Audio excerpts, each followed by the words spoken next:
No Game, No Life, Volume 6, Chapter 3, Part 4. 1 + 1 = Deathless. Once more, at the round table, surrounded by ghosts, their leader spread his hands over the board, and he produced a white rook. This is elf. With that, the rook was placed on the board. The coordinates, the elven capital. The elven capital, a mansion at its outskirts. The elf who just returned, Nina Clive. Huh? Who's there?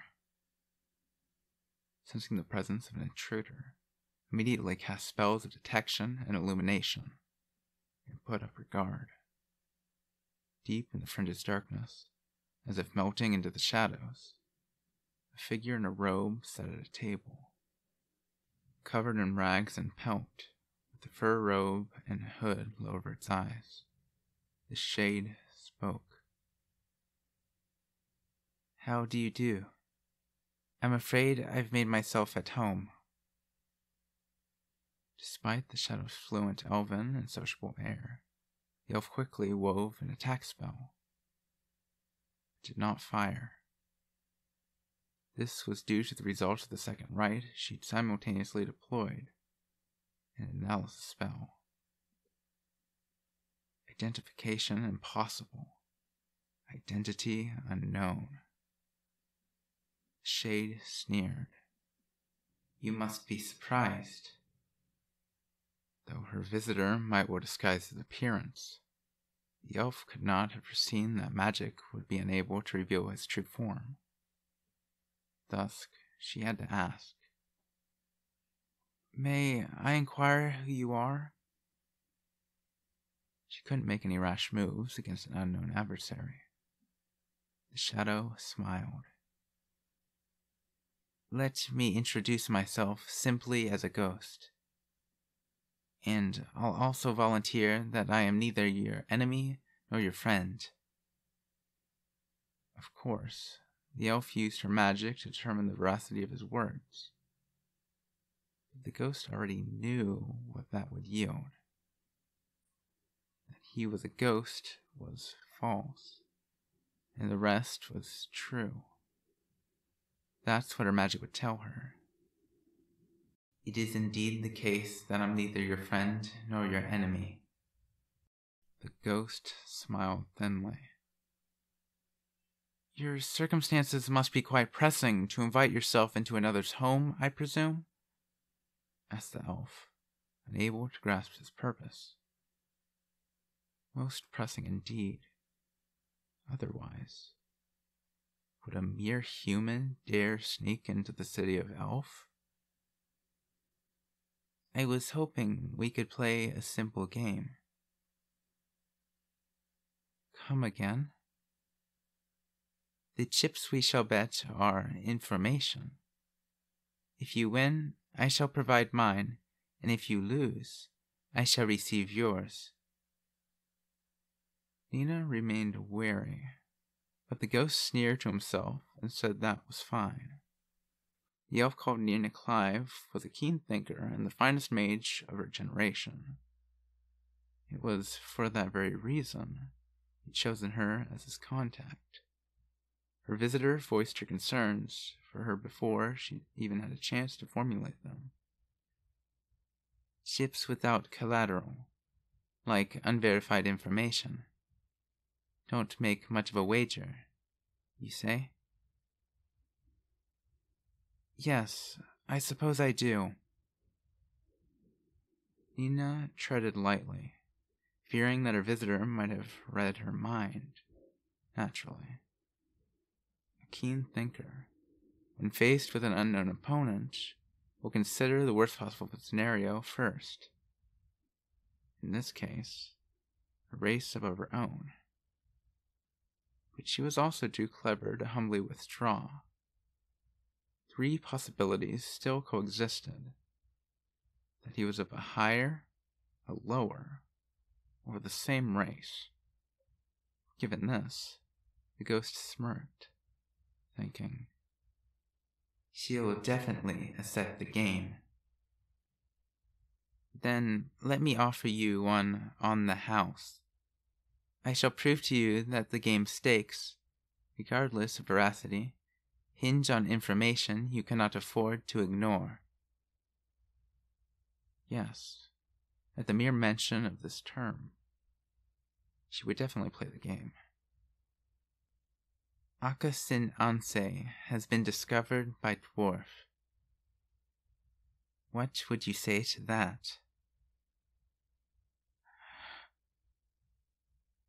The ghost couldn't sense it, but she must have used her magic to check for a lie again. But it was futile. Are you convinced? It is not a matter of whether the information is valid. As the conceptual originator and right compiler of Akasin Anse, surely you have to pull to verify the fine points yourself. Am I correct? The elf feigned composure, but her thoughts were panicked. The ghost saw that clear as day.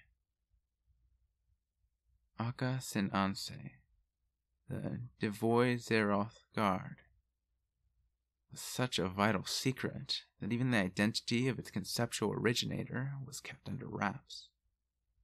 The names of those involved in its development had been recorded in code, even on documents that were themselves confidential, such as that handful of documents that Shui had found abandoned in the basement of the ruined elven metropolis.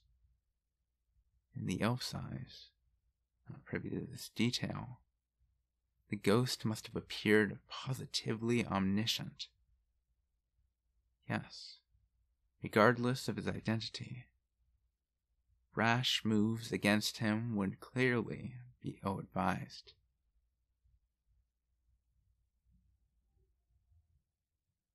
Though undetectable to a human, the elf must have been employing multiple spells to check what he was saying. But it was futile. There was no falsehood to find. The information had indeed been leaked. Indeed, by none other than the ghost himself. Very well. Whoever you are, I see I shall have to deal with you. With that, she squared off against the ghost and folded her hands. Now, as for the game, as you mentioned chips, I suppose you have in mind a card game? No, speed chess. That should make it easy for both of us to see that there is no cheating, yes? The elf considered the chessboard on the table. Very well. Then let us begin. All right, but first... The ghost's tone was mocking. Would you mind terribly putting that piece back? White makes the opening move. My apologies. Oh, excuse me. I'm afraid I'm not very well versed in the game. Putting on airs while clucking to herself, he caught me. Her expression warped ever so slightly. Her ruse, probably covered with her full might, an octocast, had been seen through. The elf called Nina wondered. Was testing her enigmatic guest too risky? She returned her piece to the board, undoubtedly intending. Then, as for my chip, the conceptual originator of Akasin Anse is actually not you. I have that information. To test him with a bluff, as the elf cursed inwardly, her opponent's next statement. as well as the information that that's a lie, and the information that you'd use magic to convince me of it, made her visibly blanch. Now, would that satisfy your prodding as to whether lies will work on me? Can we begin the game? Merrily taunting her, the ghost could see her thoughts clearly, wholly without need of magic. Her expression broadcast. Who in the blazes is this fellow? It made the ghost, Riku, smirk. As long as he knew her race, there was nothing to it. Riku was human. He couldn't detect magic.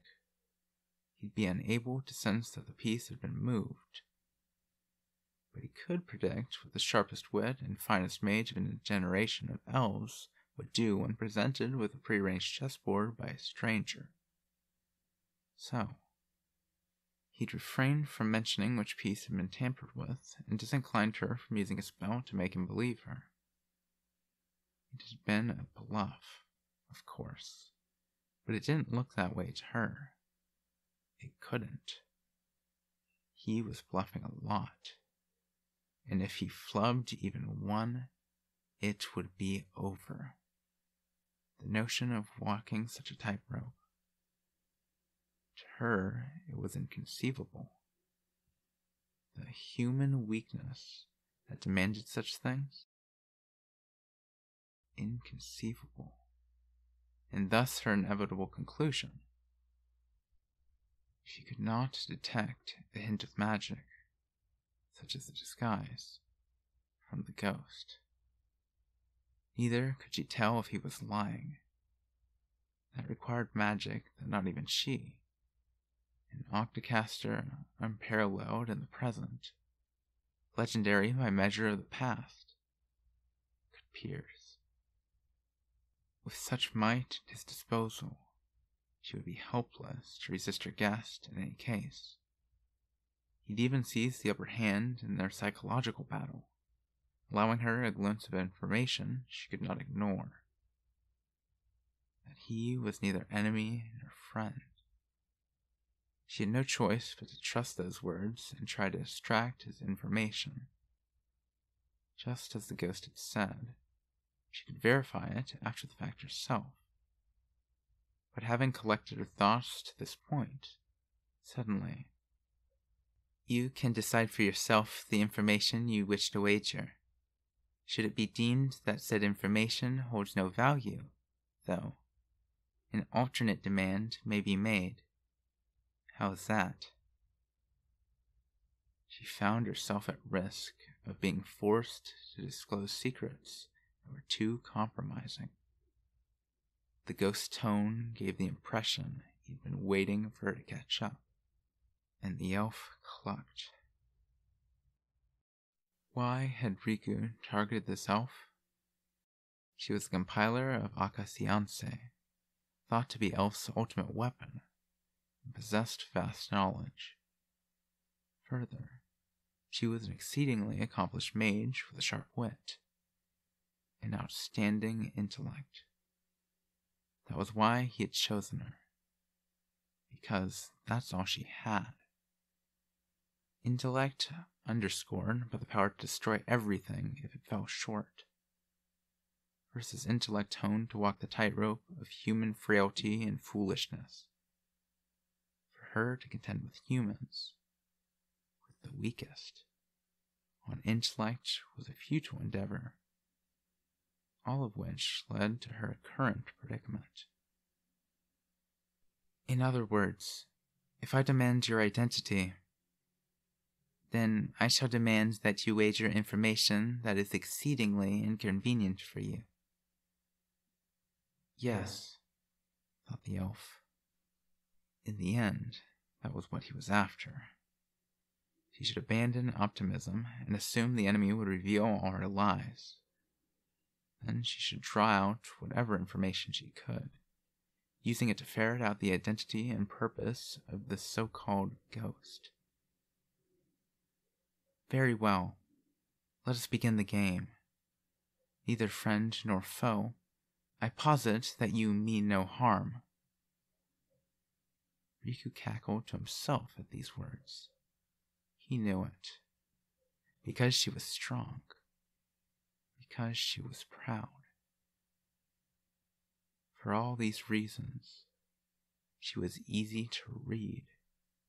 She was easy to lead. And smiling as he did, in fact, see through everything, Riku gestured with his hand. "In that case, let us declare an affirmation, in the tradition of ghosts, to begin the game. Will you repeat after me?" This. Assent. With that, first, regarding the intel you so kindly provided, I will demand you furnish me with details how the dwarves came to know of Akasin and proof, if possible. That chip was a gift. I'll provide what you request. No wager required. So saying, he held out the soundstone that had recorded the communication from the crashed dwarven battleship. Riku couldn't wager information that would give him away, and that was why it was on the house. Let me offer you something better. And he flicked a more attractive hook and bait before her. I shall wager the reason Dwarf learned of Akaciance, and yet decided that it was of no consequence. They... What? Akaciance had been classified as being inconsequential. There were only 3 conceivable things that could mean. They had underestimated it, they had a means to defend against it, or, of all things, yes, of all things. After waiting for the elf called Nina to reach that point, Riku said it. He was reading her mind. That was the illusion he'd meant to deepen. So she responded again. I demand your information about that, which you say you know. She'd come back with a bluff, not specifying what, of all things, was. But Riku laughed. I know of the weapon Dwarf believes to be at least as powerful as Akaciance. Such was Riku's rebuttal. Finding it the very of all things she dreaded, the elf ground her teeth. But you fell for such a childish trick again. Riku chuckled to himself. If her ultimate weapon had been deemed inconsequential, the possible reasons for such an assessment were limited. But she didn't realize the significance of her phrasing. Information about that. If she, convinced as she was that there could be no defense, was asking him for detailed information about something, by process of elimination, of all things, could only mean an even greater weapon. She was enraged. Her thoughts were being read somehow. The finest mage of her generation, acclaimed for her sharp wit, was being toyed with in a battle of wits. It wounded her pride, and gradually robbed her of her ability to think calmly. Riku formed an opinion of her then. You half-assed half-wit. Had her strength been unconditional, she would have struck him dead the moment she encountered him. If your power's so half-assed, you need to prod your enemy to decide whether you can. Don't boast of wit. If you can't boast of folly and weakness, then when that half-assed power is stifled, you may try to contend with humans on intellect alone, but you won't stand a chance. I honor your pride as one who has taken a magical system lost to the Flugel and woven from it a new form you feel surpasses the original.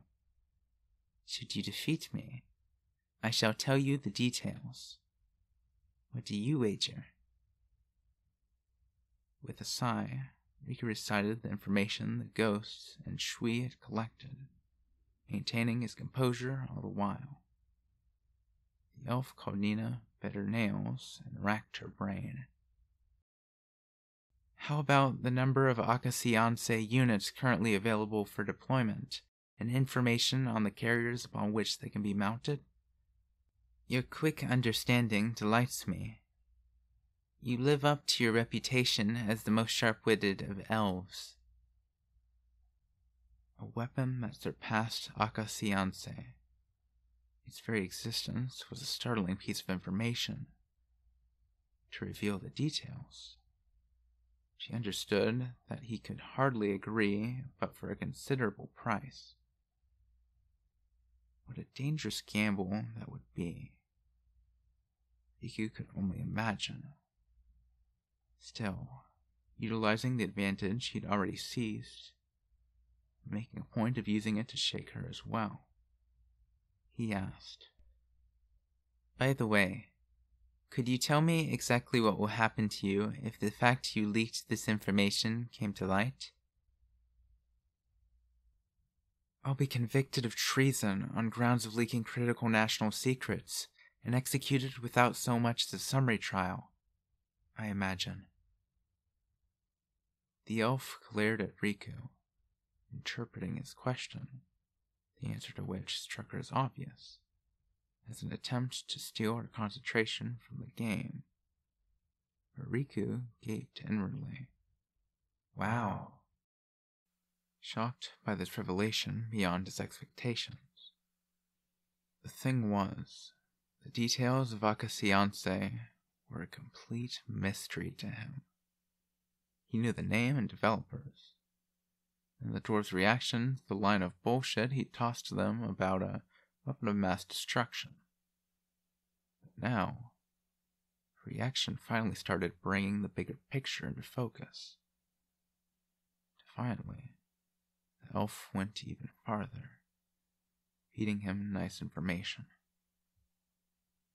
Despite that, all of Elf's spirit has gone into making Akasianse the most powerful rite of spirit breaking. If it's true those grubby moles have built something beyond it, I will sacrifice my life to obtain your information. Well, what do you know? It seemed Akasianse has something called a rite of spirit breaking. Positively rolling with laughter in his mind, Riku pulled himself together. Well, then, shall we begin the game? Their chess match consisted of 12 games. The elf won 5, lost 4, and drew 3. In the end, she took the win. So Riku provided her with all of the information she wanted.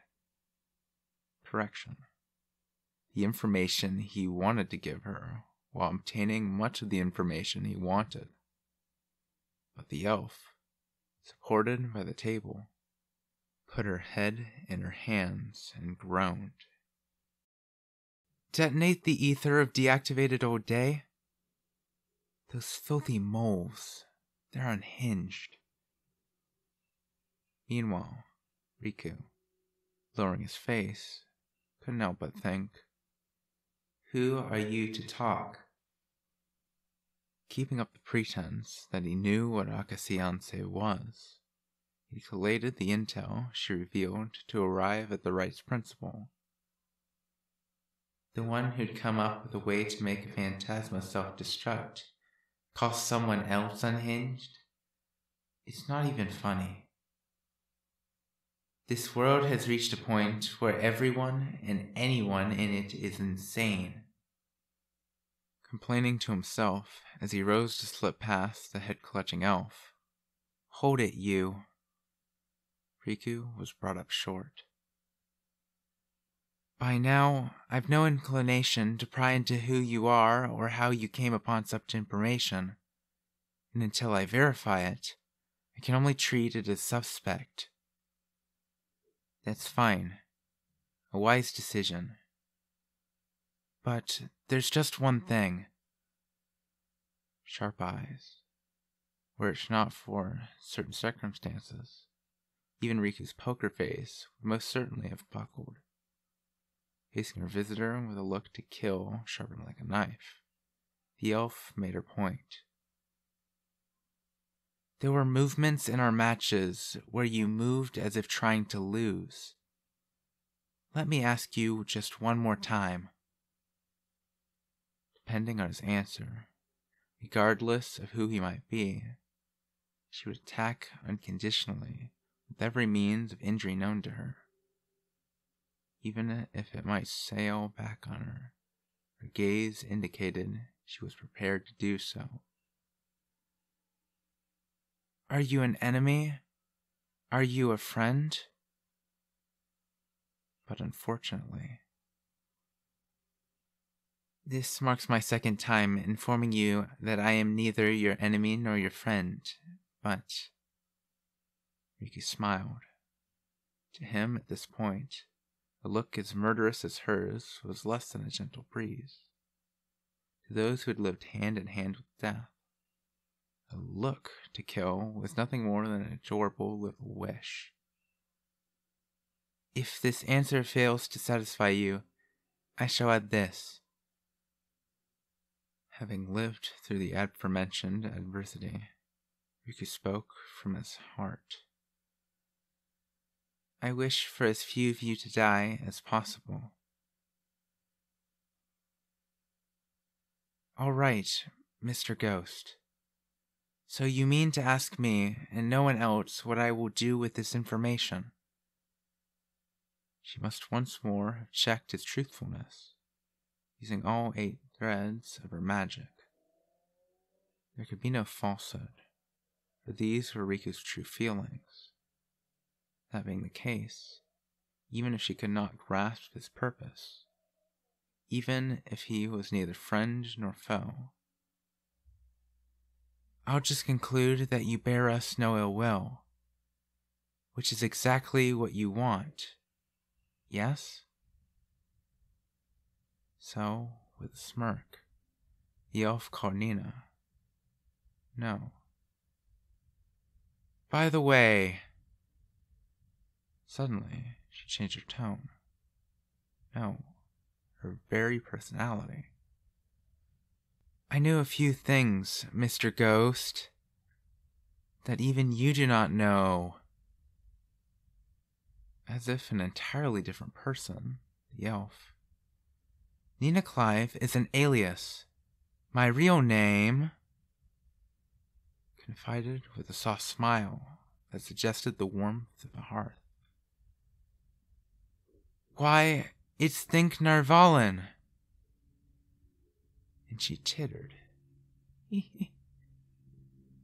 This is my true self. Did you see through my act? At Nina's. No, Think Narvalin's playful grin, unleashed seamlessly as if by an entirely different person. Riku kept his face down, but answered with a chuckle. Yes, I did. Did you ever hear me call you Nina? The documents, written in code down to the developers and the conceptual originator, so thorough that doubting the veracity of the names was only natural. But now that Riku had learned the principle of Acasiance, it made even more intuitive sense.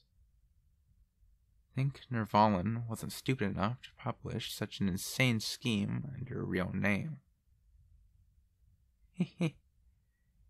If I may speak plainly, Right now? Why, my insides are boiling. The greatest mage among elf, who had also fancied herself an actress, laughed in annoyance. Having failed even once to rattle him, Think seethed. Riku. Sorry, but acting is a ghost stock in trade. I know what it looks like. Yes. That's why you were the one I chose. The final reason he'd settled on Think was this. She would cover up her contact with the ghost completely, dig up the proof of his information, and then lead Elf on the most appropriate course. As Riku took his leave, Think did not look at him. By the way, Mr. Ghost, have you heard what they say? That elves never forgive and never forget? Yes, I've heard that a number of times. They say they'll take out their grudges even if it takes scores of generations. Think giggled softly like a flower. I shall humbly accept the information and your wish that we not die. But that aside... Smiling, Think Nirvalan turned a specter's glare on Riku's back. I shall find out who you are, Mr. Ghost, and steal ahead and kill you. Why, a promise I will. To think you played with me, of all elves, in the palm of your hand. Why, I'll make you regret it. For the rumor that elves never forget a grudge originates with none other than the Nirvalan family.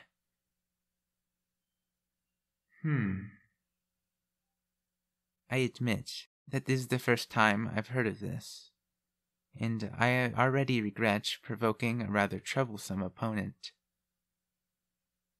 With these words, Riku shook his leave, and Think watched him the entire way, wearing a smile that could kill.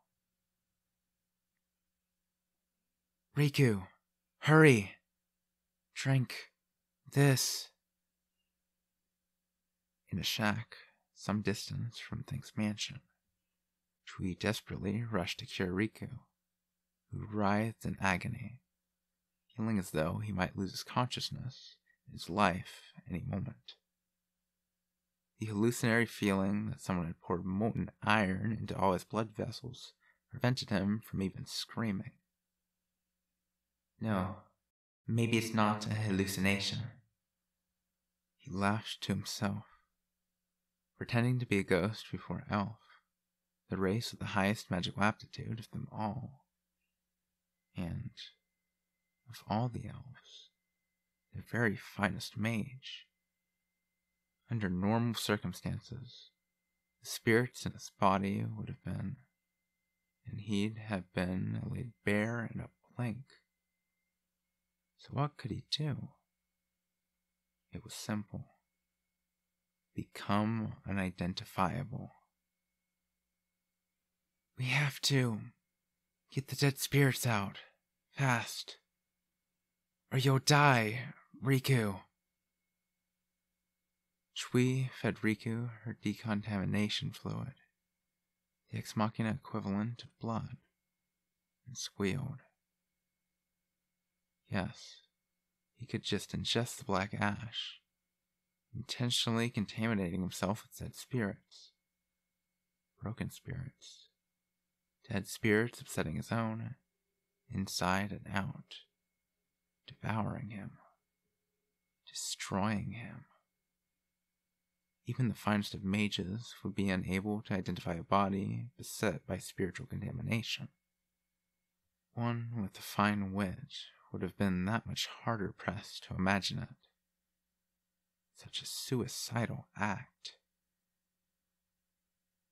Riku, you liar! You said 1 hour. It was over 2. Riku had swallowed and coated himself with a barely non-lethal dose of black ash, as calculated by Shui. But she'd calculated its lethality, assuming 1 hour. Riku's body, ravaged by dead spirits for over 2, was being mercilessly corroded, destroyed.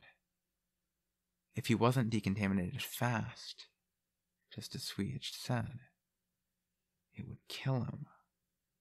But what could I do? That bitch was tougher than I thought. Riku struggled to reply.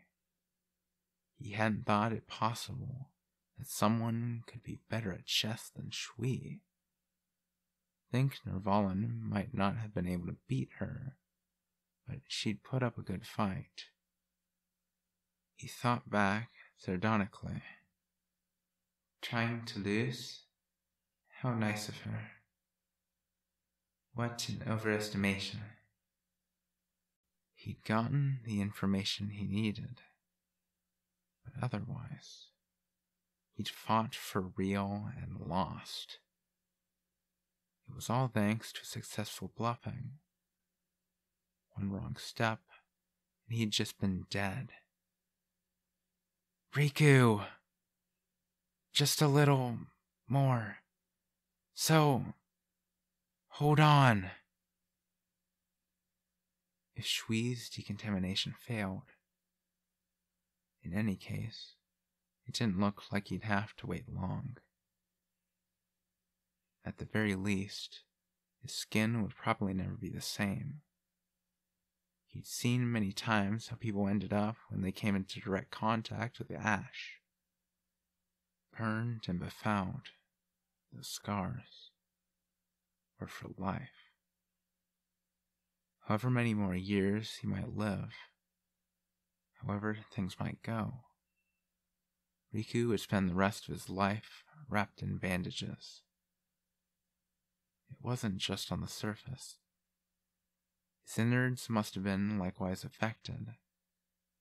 The only idiot Riku had ever heard of who'd orally ingested a large dose of black ash was himself. A historical first in idiocy. If his skin looked like this, one could expect his organs were charred and necrotized. He'd probably never be able to eat a proper meal again. At least he hadn't taken it in nasally. His cardiopulmonary functions should have been fine. Unless the dead spirits had gotten into his blood. But Riku, you said no one will die. No one shall die. Shui was still fighting desperately to decontaminate him. Yet, Riku thought, it had been worth it. He'd uncovered the secrets of Elf's Akasianse, and even how it was to be implemented, from what Think had let slip. Carriers upon which they can be mounted. Meanwhile, he discovered dwarfs E-bomb from the strategic map Ivan had given his life for. Now, finally, in cooperation with the ghosts lurking in each territory, he could accomplish their first objective. To lead the front away from where the humans lived.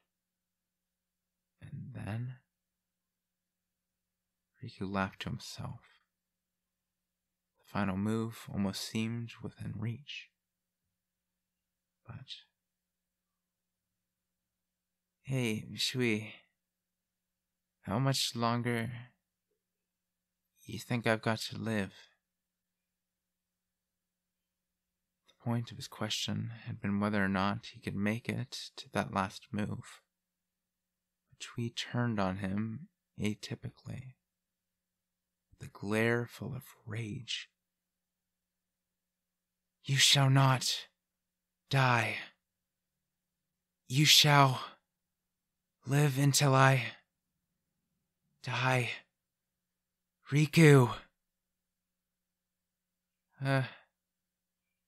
Hey, how long do you ex machinas live? There are approximately 892 years left in my service life.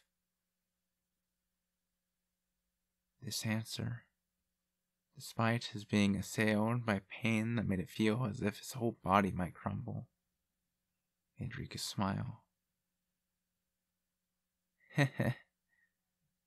Guess I'll have to grit my teeth. Huh.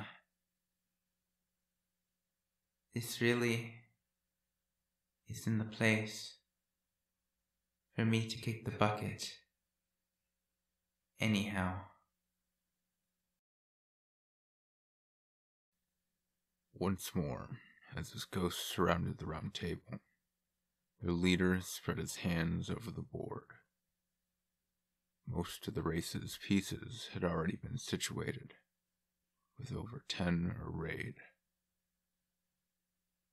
Now, this time, he produced the White Queen. This is Flügel. And with that, he placed the Queen on the board, the coordinates of in time. The Queen, the strongest piece. The ghosts raised an eyebrow at his assignment of it, not to Phantasma or Old Deus, but Flügel. Because they're strong? The ghost leader just chuckled.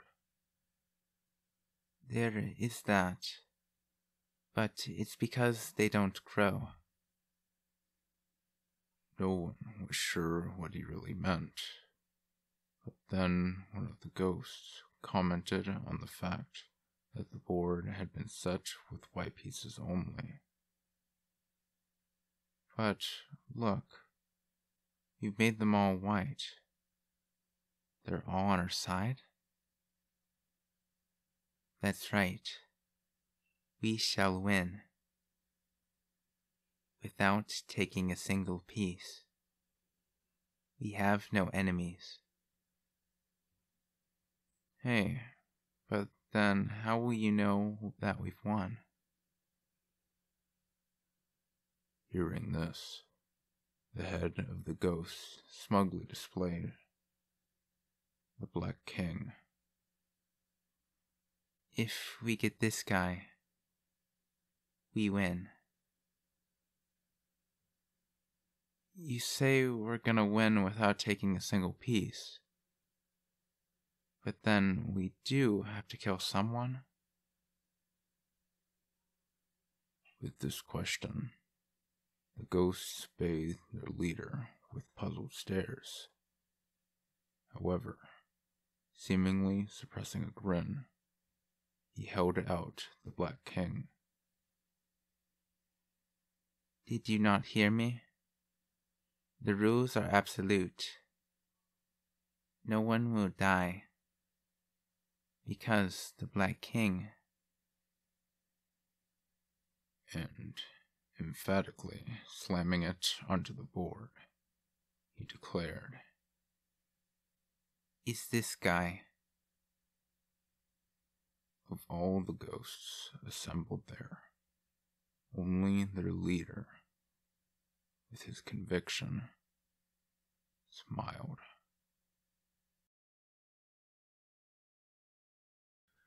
Merry Christmas! Finishing up this chapter right in time for Christmas. You see, I did a double upload. I'll probably make a note on Christmas Eve, but I'm doing this one first, which seems a bit weird, but that's how I'm doing it. glad to be finished with this chapter. I'm gonna take a little break from this book for a bit. There probably won't be a break for you. I highly doubt it. I'm just gonna read some ReadZero because I'm gonna not burn myself out per se, but like, I don't know. You know? I'm just gonna switch over to that for a bit. Don't expect a break or anything. It'll probably flow smoothly. If it doesn't flow smoothly, I think there'd be more of a problem. But yeah, somehow I'm only 62% through this book. This part's looking real long, so hopefully this is a good present this year. I expect to do something like this next year, and maybe even a few other occasions, like I did with ReZero for the Halloween special. I hope to do something similar with whatever other series I'm reading, assuming I'm still reading this, which I probably will be. But I hadn't because I only really gave myself a month to finish that, and it took the whole month. Yeah, that was a long month. Well, now for the main chapter end summary, because that was just Christmas junk. This chapter is good. I like it.